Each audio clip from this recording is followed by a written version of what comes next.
想跟大家讲一下我现在的感觉哈，因为可能没有晒到太阳，所以里面感觉气温就是直接凉凉。对，然后有风。哎，但我现在压力好大。为什么？我觉得进来之后，没事啊，我八字比较重，我压没事。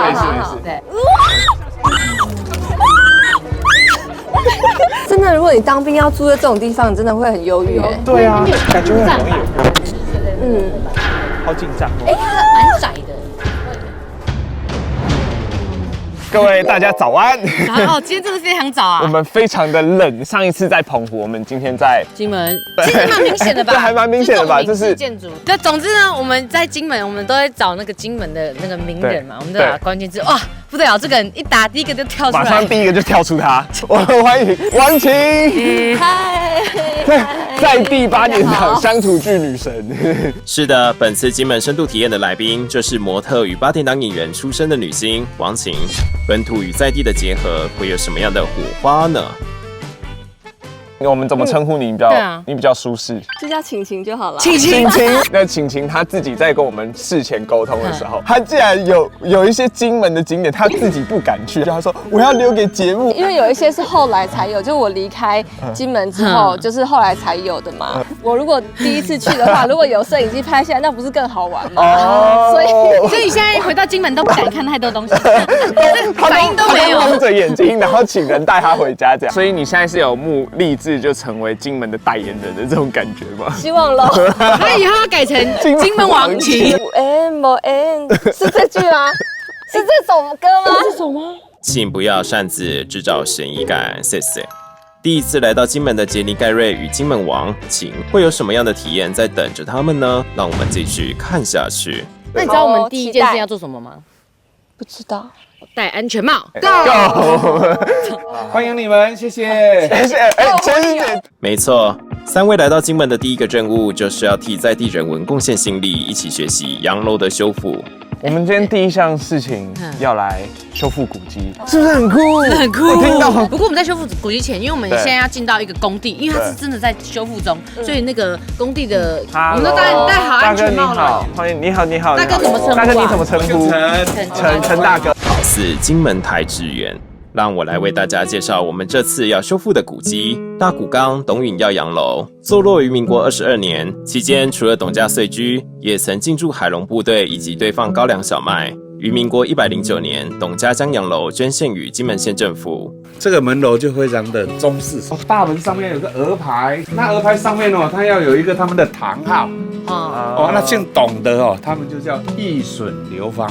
大哥，所以董家在金门算是一个大户了，不小户啊，但不是大户。像姓董的，他们就跟杨连结这样。大哥，你该不会就姓董或杨？我姓陈啊。我们是县才刚讲完，他叫陈大哥。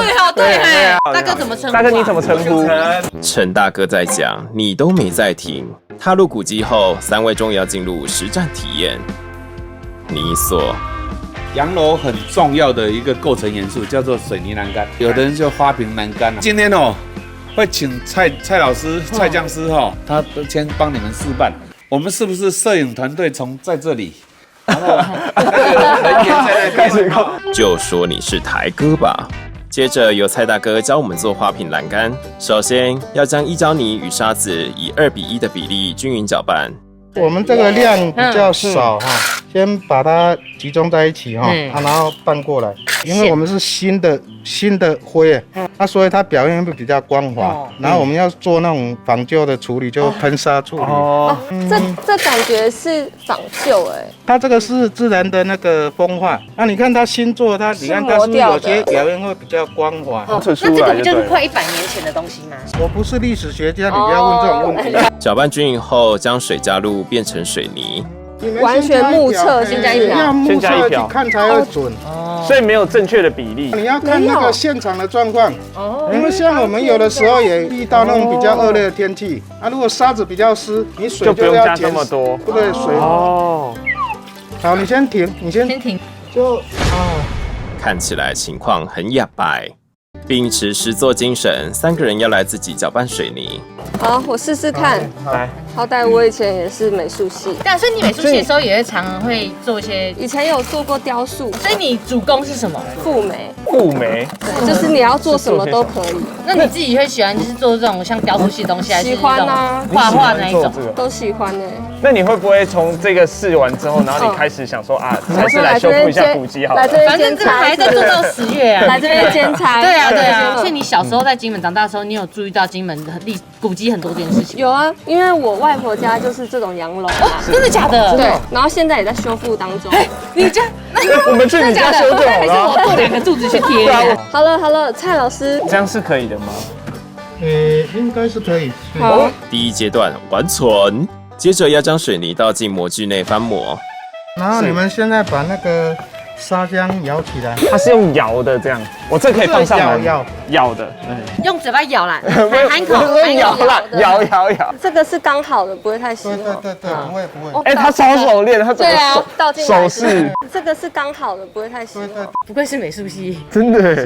你有想过要做这个工作吗？没有，这个蛮后来才有的吧？古迹修复好像是我已经长大之后才比较流行的。以前有这一块，你觉得你会直接往这边走吗？应该还是不会吧。让它有一点空隙啊，是。那你那边左右摇晃才不会有气泡。刚才那个方式是正确的。该让你示范一下，刚才王启已经示范过。完蛋了，第一次倒的太满了，你就慢慢倒。我还没有倒进去，我就开始在摇。这样摇是对的吗？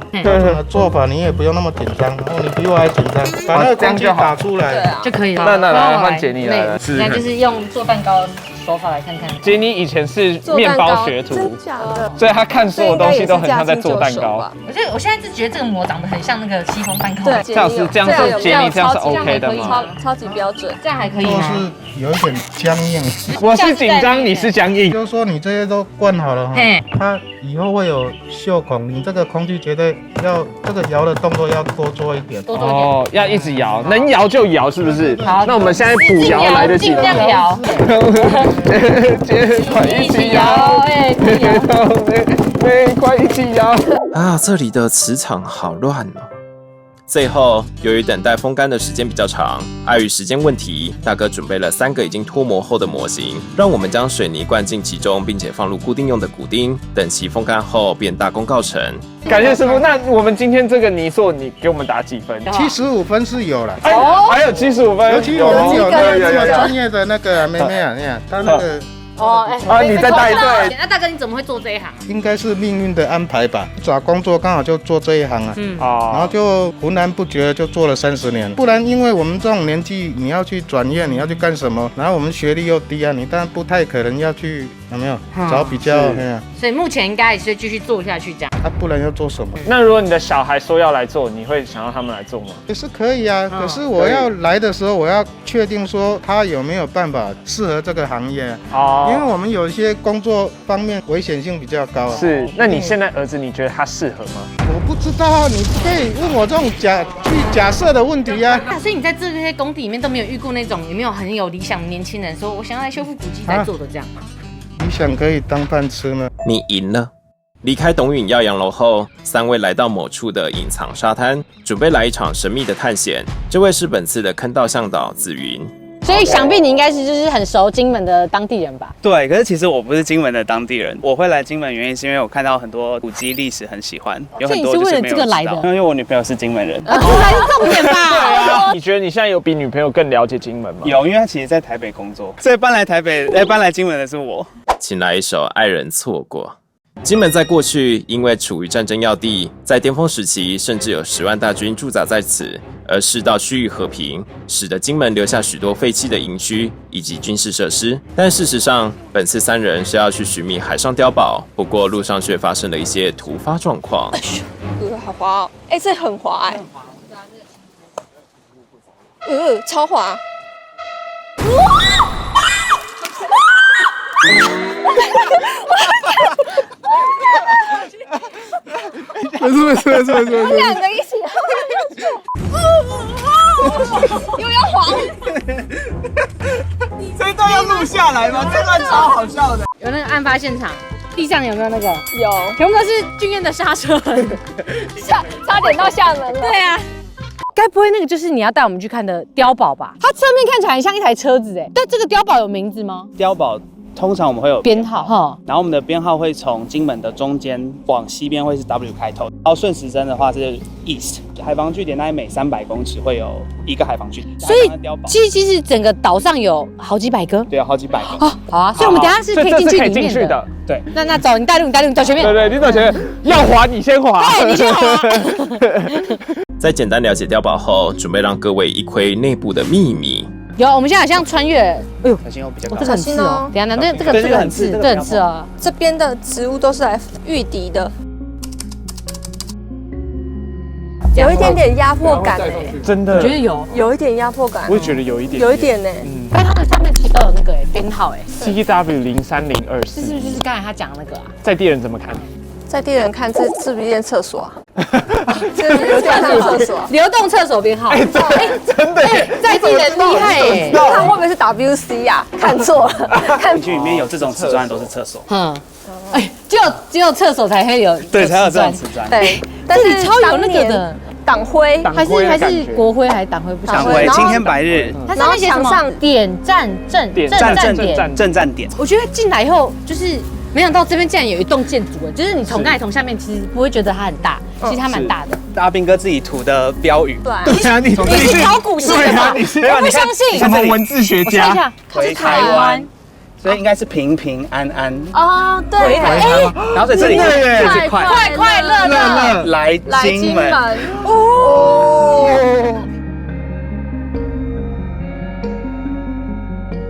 当年那些就是军官们真的很辛苦，在这么恶劣的环境之下打造这么一个碉堡，但今天来看，真的觉得很可爱。因为竟然有300，也好几百个。很快的，一行人来到碉堡的最顶端。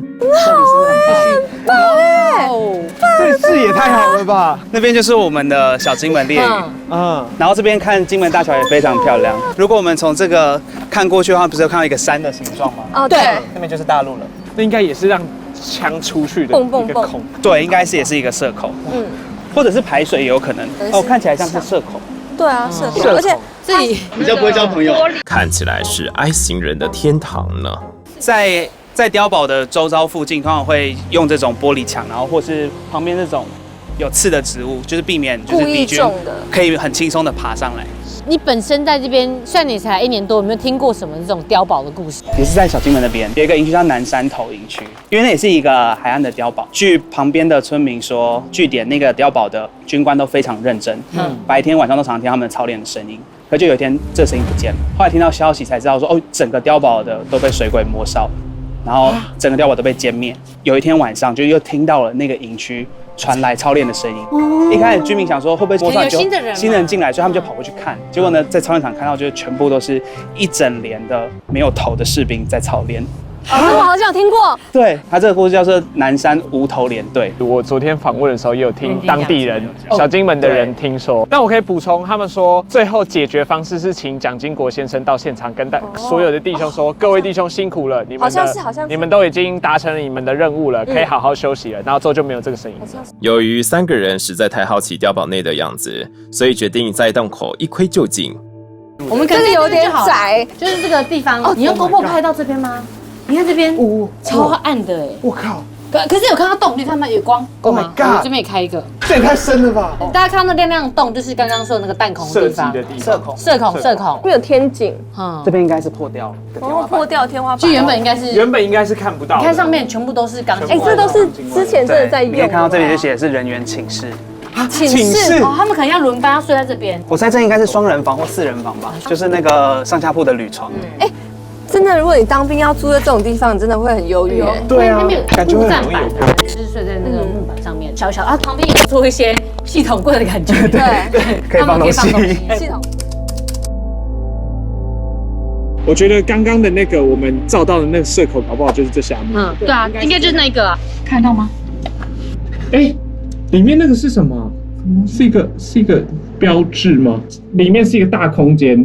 然后我们现在是从这个洞里面看进去的。对，来，你转过来，转过来，来看一下。对，给大家看一下，我们2个现在挤在一个石头上面。对。你要拍个照片啊！这个真的是人小小的就好。它那个好像有感觉被我窗户然后破掉。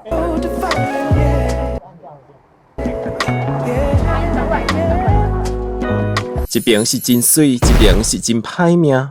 接着4个人要带大家探索的是金门限定古迹双鲁山坑道。这全长大概总共有快2公里，然后都是在地下的，都是在地下的。哇，然后它是一个很大的地下城，它除了就是这种很重要的战略位置之外，它也是一个很重要的交通中心，它可以连接到附近所有不同的小的碉堡。所以像我们刚刚去的那个碉堡，搞不好也可以这样通过去。对，如果有一个剖面图，金门的地理很像那个蚂蚁皇宫，对，很会是像像那样。对，王青，你之前有听说过这个坑道吗？有听说过啊，而且有听说过双鲁山在我们小时候就是很有名啊，小朋友应该因为小朋友喜欢乱飞喜欢，但是那个坑道没有进去过，应该是一般人也进不去吧？对，而且因为里面很容易迷路。一般人都可以来的吗？这边不行，因为这边是古迹，所以要经过申请才可以进。了解对，我们在拍摄之前都有先跟那个县政府文化局申请过了，我们是有通过申请才可以拍摄。请各位观众不要就是随意的进入双鲁山坑道。对。嗨，本次的拍摄我们是有经过金门县文化局申请，请民众不要擅自前往。而究竟坑道内又是什么样的景色呢？现在就带领各位观众揭开坑道的神秘面纱。好紧张哦。它蛮窄的，外面。这马上有一些，哎呀，我看看是什么字。猜看是什么？哇，你看不懂哎。从右边。大陆，这是一个战车。卧薪尝胆，对，卧薪尝胆，卧薪尝胆，完全看不出来。就是还我河山，然后在外面可以马上看到精忠报国，哎，上面而且还有颜色哎，以前的字都是用刻的，它的地板上有些裂缝，对，有些会严重到会变成一个破洞，可是它会放一块木板上面，就不要缠着木板绕过去就好。然后有时候天花板也会有像刚才那样那种钢筋外露，好，要注意。他刚才踩到那个板子啦，你现在很紧张哦，你现在很紧张哦。紧张。哎，我想跟大家讲一下我现在的感觉哈，就我们进来以后，里面的因为可能没有晒到太阳，所以里面感觉气温就是直接凉凉的，对，然后有风，其实好像蛮通风的。原本以为很闷，对，哎，但我现在压力好大，我觉得进来之后，没事啊，我八字比较重，压没事，对，现在有点紧张。我们先往南边看，我们去南边嘛，是驱逐恶寇，消灭猪毛。天哪，这真的是历史的那个。你那个灯照过去的地方啊，就真的很像拍电影。对，你就突然一个这样照过去，前面是未知的感觉，前面很未知的感觉。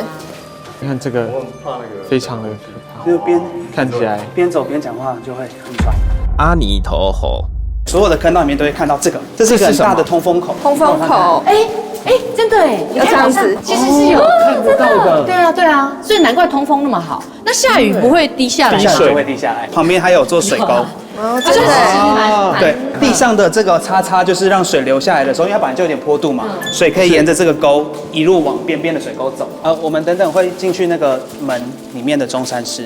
中山室是什么啊？中山室就是当兵的时候都会有一个发表一些报告，对，就是班长会在那边讲话。哎，这边有写，这边有些字，养天地正气，太古今完人。对，通常中山室就是一个很大的集会空间，就是可以想象的是，你看像后面就是一个很大的讲台，然后阿斌哥就会拿着板凳、制板凳坐在下面听他们人讲。制板凳，这里真的很有中山室的感觉。对啊，等下这个海报也太新了吧？都要我们就是去当兵耶。加入迷彩，人生精彩。你一定会好奇，在坑道内想要尿尿怎么办呢？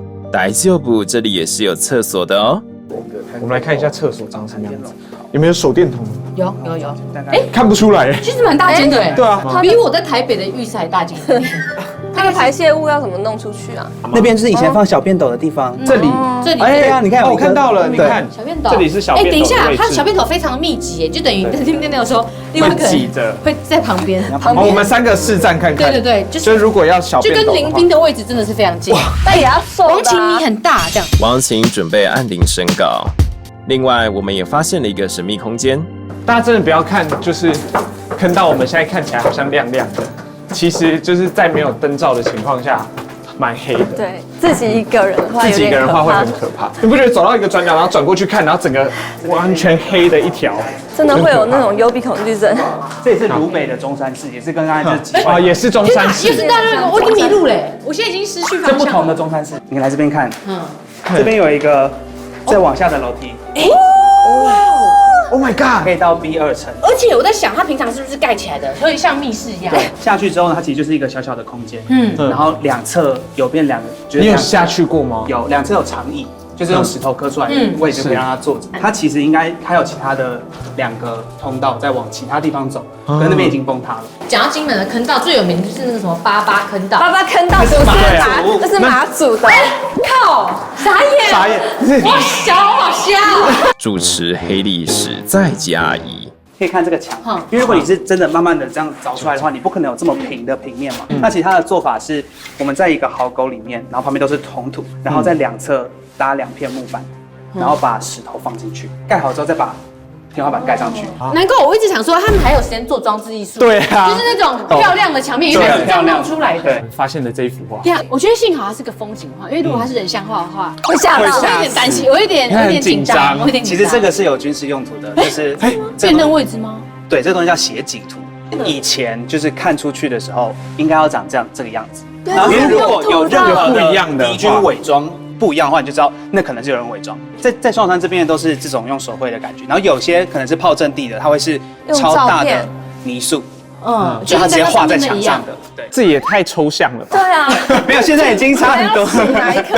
然后这个这个很抽象。目前这个很精准，没有一个是一样的。这个不精准。怎么了？怎么了？明豪，哎呦，在那边有光，天哪！因为有些电影里面就是这样，会有人脱队，然后就对，然后就消失。想说是敏豪啊，我干，我吓一跳。怎么？还是哦，想说敏豪，你可以跟在俊彦那边吗？然后敏豪，你稍微帮我们看一下地上有没有洞。那个敏豪，你右边看到那个共匪不灭，誓死不归，要左转。但是我跟敏豪走。好，明豪，你会补前面的画面吗？如果敏豪真的消失了，想必他也不会放过你们。一行人出了坑道之后，前往顶端的观测所。哇，有地图！天哪 ！Oh my god！ 而且它地图还是立体的。然后我们现在在的地方就是这里。我们现在在北边的这个，然后跑上来的，我们看下面这边。请不要一直摸双乳山的乳手。王晴盖露出一个奇妙的笑容，觉得很好玩。上来要抓谁啊？抓这个，抓这里。你可以抓我手。抓那个石头，可以吗？可以吗？可以吗？好，下去。我真的在当兵的感觉。来了。我们来看这里有很可爱的浮标。身在萍水间，醉在萍水里。怎么了？干嘛？干嘛？你干嘛？这是他们自己阿兵哥自己刻的吧？不然呢？不然是我们刻的。他说他是板桥兵，送给所有因为来金服役而失心什么？看不懂。撕心裂肺吗？痴心绝对。爱你爱到失魂落魄。在坑道探险的最后，几位来到了最后一站。像这个是他们的那个伙房，然后其实我带你们来从这边出来，就是我想要告诉你们说，双乳山坑道它的交通功能就在这边。好比说我们在这个营区里面，你从这样看过来，你根本不知道这里面有没有坑道哦，而且你根本不知道它可以，对，你以为它里面它是一个建筑物，对，所以你看它还盖了一个像这样的墙，然后往里面走，所以它是非常缜密的，让这周遭附近的所有的可能火力据点啊，然后碉堡等等的全部连在一起，感觉是易守难攻的感觉。对，搞得好像你是那个就是这里以前的老兵。虽然不是金门人，但子云热爱金门的心不言而喻。透过一些像这样的一个引路的体验，像我们今天是在指挥中心，也会在海边，对，你会发现到它其实盖碉堡的方式是完全不同的。然后希望可以透过我们这样一些微薄的努力，然后让更多的年轻人可以知道说金门这样的文化是很有足够丰厚的，就是脉络跟历史。就你们目前就是在做这件事情，遇到什么困难吗？就很穷啊，因为其实有很多的营区或是碉堡，甚至根本不知道它在哪里。透过可能1970年代的空拍图，然后发现这边可能以前有，你要去研究空拍图，然后是很厉害一件事情。以前看到很多木麻黄，然后琼麻、龙舌兰，然后有时候会有像是九重葛，那些都是带刺的，或是可以就是隐蔽的军事植物。对，然后所以我们在找这种找不到的碉堡的时候，就会靠这些植物来辨识。哎呦，这边有这些琼麻，所以你只有看到那些就是刺刺的草，你就会想要觉得这边有点欲盖弥彰啊。真此地无银300两。你有办法？不是，你猜这是什么大便？水獭吗？不是，我吃一口。这里又没有水啊！你吃一看，你吃一看，你尝，这是菱角，它长得都像菱角的。羊除了不是，鹿除了牛还有什么？这个是孔雀的大便。哎，等一下，孔雀大便跟一般牛大便不一样，很像对，为什么我们要它很像狗大便那种。孔雀大便也很华丽。我们竟然一群人在这边研究孔雀大便。孔雀应该没有想过自己的排泄物会这么受欢迎吧？告别紫云之后，杰尼与盖瑞来到位珠山的一个牧场，准备来瞧瞧金门牛肉干的源头。这位是牧场的老板，外号源头。金门的土地适合种高粱，然后种高粱以后，高粱兑换稻米。为了解决这些呢，换了之后的高粱，所以来做什么呢？高粱酒。哦，环环相扣啊。高粱酒只有盛产之后呢，就有酒糟。酒糟适量呢，刚好呢是没有问题。但是呢，太多就问题就来了。那来的就是我来的时候。但是呢，我不是生来就要来处理酒糟的，我是有酒糟的问题呢，就要我的。你来处理这样。对，唯一能消化这个酒糟的呢，最快的办法就是养牛。那为什么不是养猪？猪又只有一个胃而已，对，你牛才有办法消化。对，它4个胃才有办法消化。原来如此。对。哦，牛有4个胃哦。你不知道吗？你在开玩笑的吗？我现在才知道哎。对。哦，谢谢。都知道吗？你在做效果啦，开玩笑的。开玩笑啦，我知道啦，我刚刚就对啊，我知道嘛。那你知道那4个胃是哪4个胃吗？你那是5行封印。接下来几个人准备来认识牛只，所以这里都是你养的牛就对了。对，那这还有些几头啊？我这有那个差不多300只的。这有300只。对，还有那好壮观！我第一次被牛包围。哇！酒糟牛跟一般牛有什么差别吗？其实呢，一般的人呢都讲说，哎呀，金门的酒糟牛啦，什么媲美日本和牛啦，比美国牛还好吃的。怎么样？那是外行的讲。哦，所以其实内行的怎么说？金门酒糟牛跟一般的牛最大的差异呢，就是它的牛纤维。那我们的牛呢是没有纤维，可以生吃。生吃就太夸张了。对。第二个呢，我们的牛肉的纤维呢特别细，牛跟鸡是相反的，牛它是纤维很粗，所以你不能让它运动，运动我们会咬不动。以后牛肉的行销手法，我们的牛都不运动。我们的牛都要养3年以上。没有看我们同你看一下出来是因为现在牛在舔我们摄影师的脚。放牛吃脚，既然都来了，当然也不能闲着。盖瑞与杰尼要来喂食酒糟。这个我们先拿清进去啊，就是推进去。对。喂，其实很重哎。喂，是啊，我可能没办法去这工作，你还是看。哦，这样哦，而且你不觉得看牛吃酒糟蛮疗愈的吗？对啊，这个舌头很长，这个一个有20公斤，这个砸在他们脸上，老板。我的牛会特别贵，因为我的牛都是软肉牛，一般的牛呢是硬肉的。怎么看呢？对啊，怎样看是它那个蛋都没有了，被腌掉了。因为你有雄性激素呢，你就会产生肌肉，是不是？很结实嘛。牛一般的话养的牛都是硬肉的，蛋还在，它就会很结实。好像你呢。哦，蛋还在哦。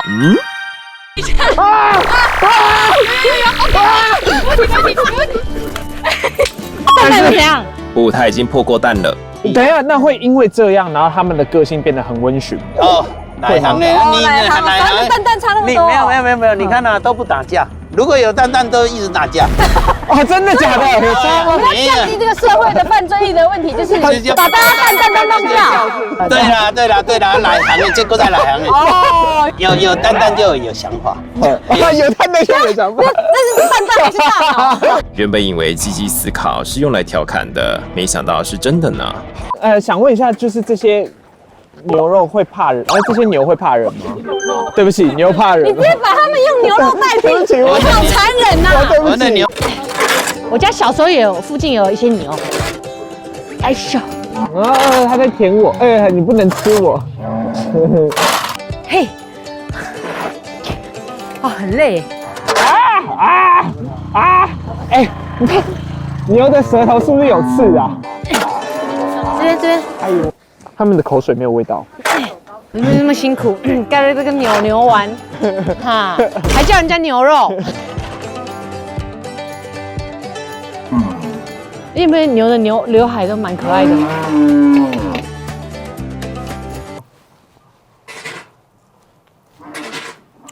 有真的都是肉丝。从产地到餐桌，吓我一跳。我们直接换了一个场合，那刚刚的牛的一部分就是在这里了。其实有一种就是我刚照顾完的牛，然后现在出现在我的餐桌上。但没事没事，但幸好，反正这些牛一定不是我们看过的。是，对，这心理上还比较好啊。那姐姐这2片好像烤好了，对不对？可以了，通常是直接吃还是会建议放一下再吃？包装产品的话呢是放凉，那消费者带回家就直接开袋就吃。那现在你们可以吃到最好吃的，是最好吃的，健康。那我们试试看。对，自己个人呢是非常喜欢吃肉干的。有真的都是肉丝。好吃你们要不要吃看看？俊彦，你们要不要直接应该是凉了，直接塞进去。好。除了肉干之外，两人也是爱吃牛肉汤的。牛肉入口的时候那个软绵的口感，真的很软有机化，有没有？真的喂，他生气，对不起。最后，源头老板要来教我们如何判断牛的状态。你会跟牛讲话吗？我是会去了解牛啦。你会跟他沟通是不是？你听得懂他在表达什么？其实你们来看也看得到。看到什么？牛生病最简单，你看苍蝇没有？你看两边如果有苍蝇呢，就是代表发烧了，因为苍蝇喜欢比较有高温的热的地方。真的假的？有苍蝇就表示发烧。那耳朵呢塌下来呢，而且呢，他们头部移动呢会比较慢啊，眼神不自然啊，这些呢都是我们都是可以这样观察出来的。那请问一下，因为狗很开心会摇尾巴嘛，牛很开心会怎样？就是还是会跳啊，它是枕头鸟一直跳起来，对，跳舞啊，对啊。我刚刚我们在牧场看了待了一下，我好像也可以看得出来，你知道牛开心的时候会怎样吗？是这样。那耳朵会动。是吗？是真的吗？是因为Happy New Year。行程结束后，两位主持人与王琴再度相会谈天楼。据说这里的汤圆是王琴的回忆。小时候其实我们就是街上有名的店，就是真的是那几家。可能以前的年代就是没有太多地方，就是买东西物资比较匮乏一点。超商也是我们这几年才有的，麦当劳是几个月前才有的。那时候很多东西卖的都是给阿兵哥的东西，所以你们平常的吃的零食是军粮就对了，就是那个有那个军用的饼干，那个军粮的饼干，所以真的我平常会吃那个军用口粮。对，我们是从小吃到大，就那个很硬的饼干，然后还有姜糖，然后那边就有一间那个点券部，就是军用的福利社，然后以前是拿那个点数什么去换的，然后以前没有那个卖场。你刚刚跟了我们2个行程嘛，那这2个行程你有没有什么印象深刻的部分？印象深刻应该就是走坑道，以前是觉得那边是有点禁地，居民也不会去坑道，不会去军事设施，那个讲的一样。对，大家都会觉得长辈都觉得那边比较阴，然后海边很危险。对，因为对你们来说，你们就是有一个范围，感觉有一个结界，到了有结界，就感觉对于有结界。金门来说，海也是另外一个军事区的感觉。对，是军事区。而我们也意外发现了一件事。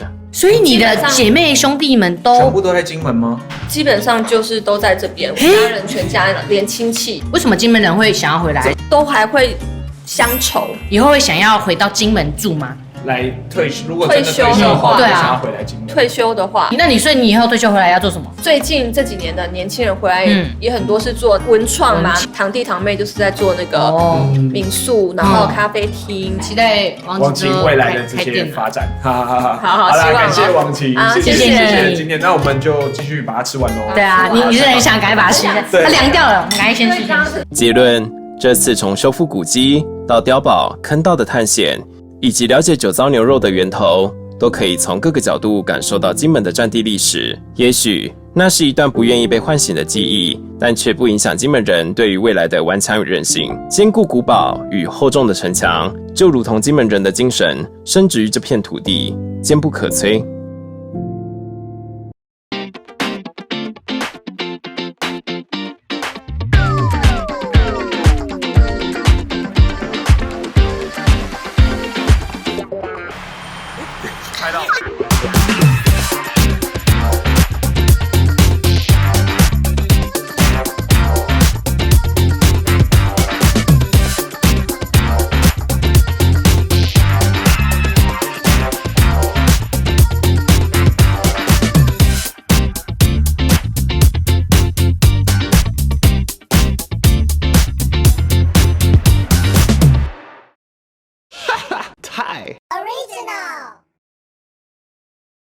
有灯，没有灯，有灯，没有灯，有我。